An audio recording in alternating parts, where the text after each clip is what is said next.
Thanks, Jaspreet, for being part of this. It's a pleasure to have you. It's 11 years in the making, so what seems like an overnight success is something that started a long time back in 2008. So take us back firstly to the starting years.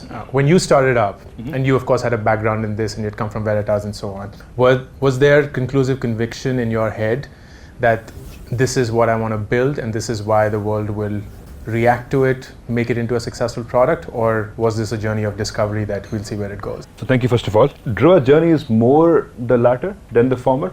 There was a sense of vision, there was a sense of purpose. When I started Druva, I actually wasn't even the CEO, I was a founding engineer. One day I was told I should be the CEO. We were 3 co-founders and a third co-founder had ALS, more or less, so he had to retire pretty early. So we had to understood what you're building. We had a strong sense of desire to build a product in the area we really are, data management. We're passionate about it. That said, we hadn't figured out how the path forward looks like. We had to discover a path as we build along, had multiple pivots, and figure it out. And in the moment of these pivots that were happening, were there material pivots according to you, according to the market, according to the consumers, or were these pivots that were necessary because the previous one wasn't working? So there were pivots not so much around the business model we were in wasn't any good. The pivots were more a response to a faster growing part of the market. So first pivot was we understood that to be a tech company in India, we took a route of saying that door-to-door selling, enterprise selling isn't viable model. Each customer needs 6 months of my time. I can't, do that. So we must build a sort of an internet distribution-oriented company, still selling tech. That was the sort of first major pivot to become from building a financial services tech software going into internet downloadable software. Same value, but very different routes to market.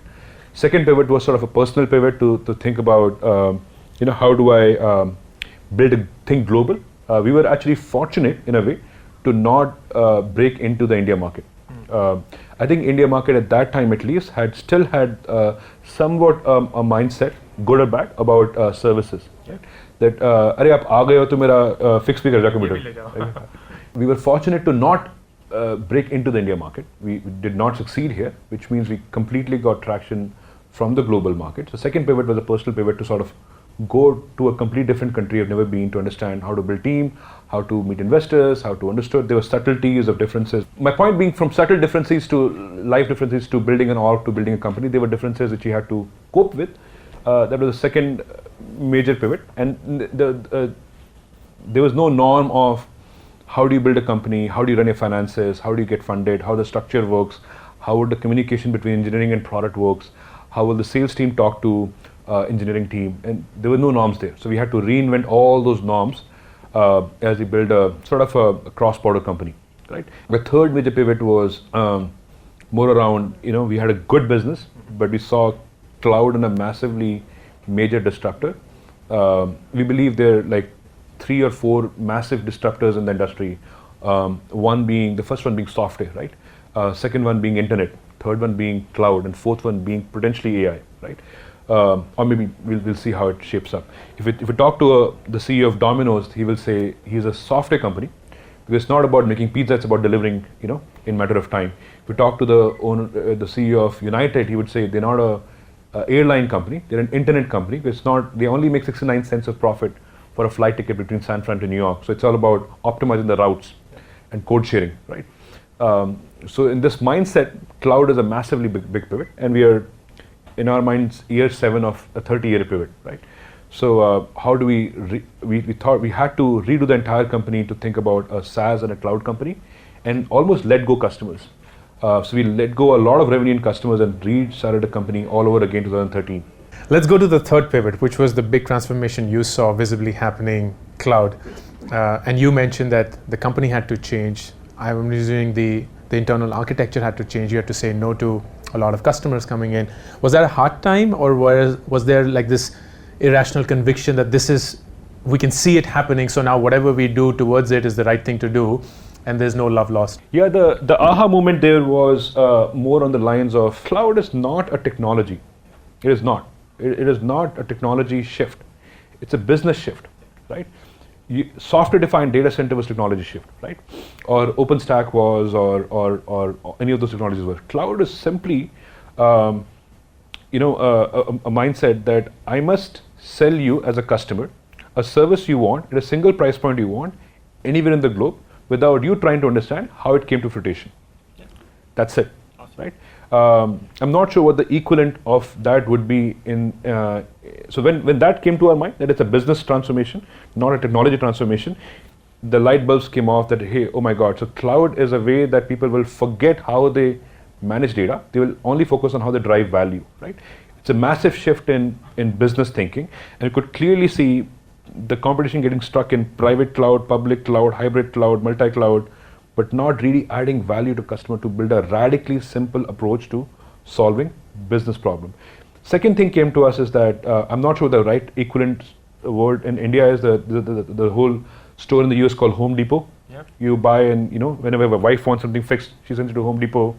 You buy plumbing things, you buy gardening, you come and fix your home, right? So we felt Amazon is applying a Walmart.com or a Home Depot model to IT, right? And they want more and more companies to do DIY, right? They want you to build on AWS. They want to sell you all these tool chains and APIs and value props to say, hey, come to Home Depot, come to Walmart.com, see what you like and build it yourself, right? Versus trying to get SAP consultants and trying to get a whole bunch of people, right? But then it occurred to us that that's a complete major shift in IT, right? But also the IT will need general contractors, right? IT will need people who would take the entire stack and build ready-made solutions to them to consume immediately, right? And with that mindset, we felt, this is a great opportunity that the enterprise stack will change, business mindset will change, how they consume technology, and Druva will play a great role because at the core of all this transformation is data. Data has to transform massively. And how long did this pivot take? Like when you came to that conclusion, and of course as a CEO, then you started making those active changes, and the machine just started working and working and working. At what point of time did you say, you know what, now it's quote unquote automated, where the flywheel takes care of itself, and now we just have to dig deep into the operations? Was there a moment like that, or is it just work in progress always? I think the first mistake we made immediately when we have a realization, oh, we could be a great company if we go this path, we started saying, let's try to be a cloud company also. Okay. So we started building a cloud software while still building a software. I still remember a meeting with, I think Sequoia Capital, Doug Leone once, and we pitched him the entire stack, we pitched him everything, and he said, he pretty much told us that you're, quit wasting your time, in many words, quit wasting your time trying to be everything, right? If you have a model which works and you want to go into it, just go dive deep into it, right? So we realized and we had to undo a lot of revenue, a lot of customers, but it took a year to build the product. It took some time to really understand the business motion. And do you still, I recognize you made a statement which kind of shocked Rajan, where you said that India's only true advantage is the cultural advantage, but there is no cost advantage anymore, which is what people would like to believe and so on. And maybe this is a hard question and an unpopular answer. Now that you're in the US and you recognize that is the biggest market for Druva, do you still see value in having a setup where you're making in India and selling globally? Or do you see that there is fundamentally a productivity and efficiency gain if you were to set up operations maybe in the US or some other place? I think situations you face in life are unique to you, right? So if I do it again, so I think Rajan would benefit from VC's benefit by paying you less, but you dilute the same.